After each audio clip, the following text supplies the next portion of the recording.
Peter Safran, the new co-chair of DC Studios with James Gunn, has confirmed Batgirl will make an appearance. After this, with an art showing Jenna Ortega as the perfect Batgirl, she seems like the ideal pick for the role.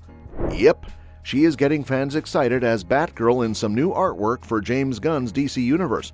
Although the DCEU movie timeline is done, the Batgirl film starring Leslie Grace as Barbara Gordon was a major controversy. Despite finishing filming and being set for HBO Max, Warner Bros. Discovery canceled it for a tax write-down. Even though the canceled Batgirl movie won't be released, there's a chance the character could appear in James Gunn's new DC universe. A fan-made video imagining a Batgirl film features Jenna Ortega as the new Gotham City hero, and many people are excited about the idea. So why would Jenna Ortega be a good Batgirl in James Gunn's DC universe? Although Jenna Ortega hasn't ventured into comic book and superhero films yet, she'd be a great fit for Batgirl in the new DC universe. Her career has been on the rise, with her role in Netflix's Wednesday boosting her popularity. She's also impressed audiences in the latest Scream movies, Beetlejuice 2, and X, earning a strong fan base.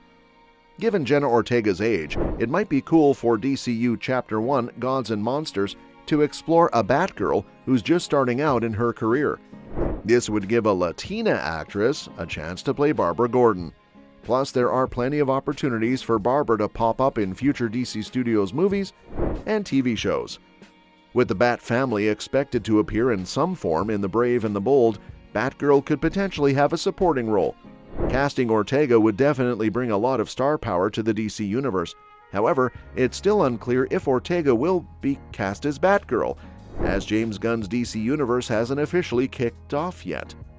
After the recent setbacks with the Batman movie, this could be a way for DC and Warner Bros. To give fans what they're hoping for.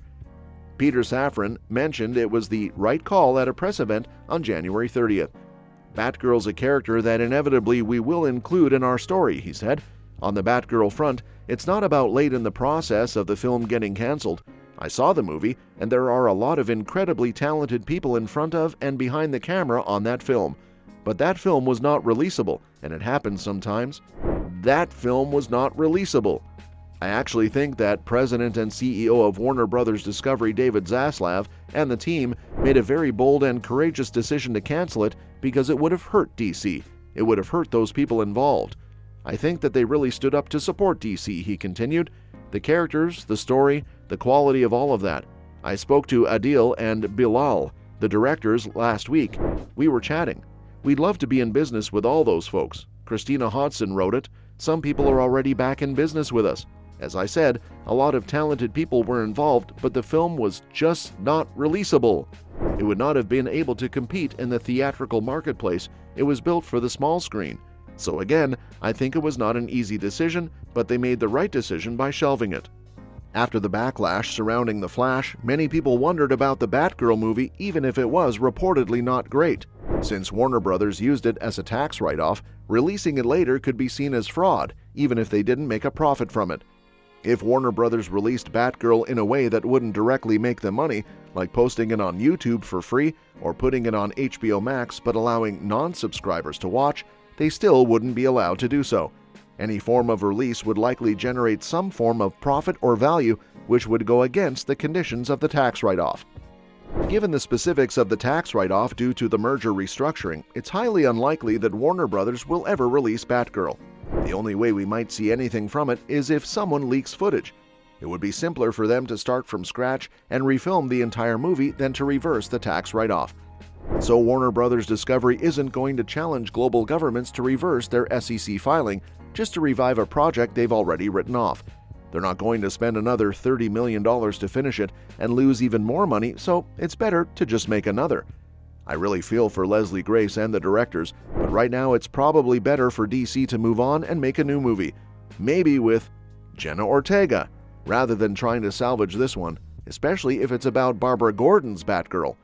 Now, if you don't know, Batgirl actually refers to several different characters.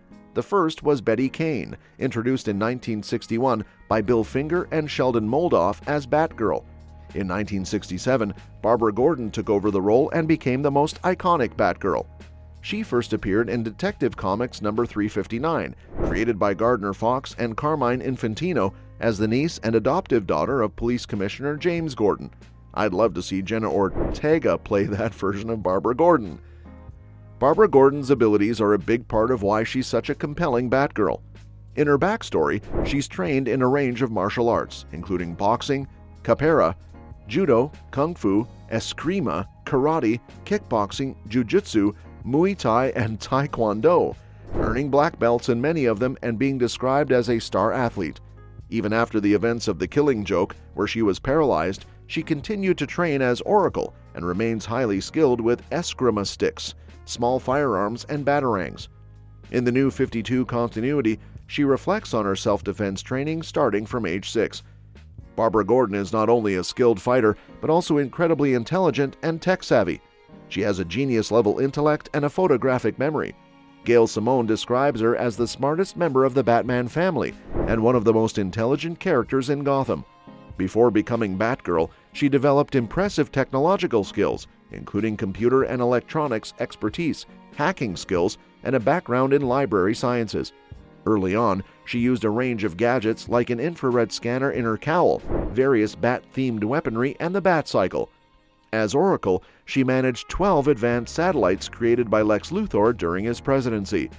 As Oracle, Barbara Gordon uses her impressive skills and knowledge to assist many heroes in the DC Universe.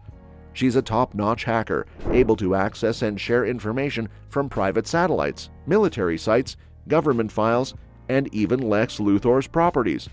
Batman, despite his own vast knowledge and resources, often turns to Oracle for help. Dennis O'Neil, who helped establish Oracle, noted that it made sense for her to be a key part of Batman's world, as he needed someone with her expertise. And another reason is that many people have seen her on screen rather than on comic pages. Barbara Gordon was brought into the 1960s Batman TV show at the producer's request, with Yvonne Craig portraying her. The goal was to attract a broader audience, including young girls and older viewers. Craig noted she was hired partly for her ability to ride a motorcycle, but also for her voice. However, the show's portrayal of Batgirl didn't emphasize hand-to-hand combat, instead featuring choreographed moves that resembled a Broadway performance. Despite this, Craig received feedback from fans who saw Batgirl as a role model for showing that girls could achieve just as much as boys. Beside that, Batgirl has appeared in various forms of media since then. She was voiced by several actresses in animated series, including Jane Webb, Melendi Britt, Melissa Gilbert, Tara Strong, and Mae Whitman. Barbara Gordon's evolution included becoming Oracle after being paralyzed, as portrayed by Dina Meyer in the Birds of Prey TV series. Although the series received mixed reviews and was canceled after one season, it marked the first adaptation of Barbara's transition from Batgirl to Oracle. Maybe in the future we can see this kind of transition in the DCU as well. What do you think? Let me know in the comments below. If you enjoyed the video, give us a thumbs up. Don't forget to subscribe for the latest updates and hit the bell icon so you never miss a new video. Thanks for tuning in, and we'll see you next time.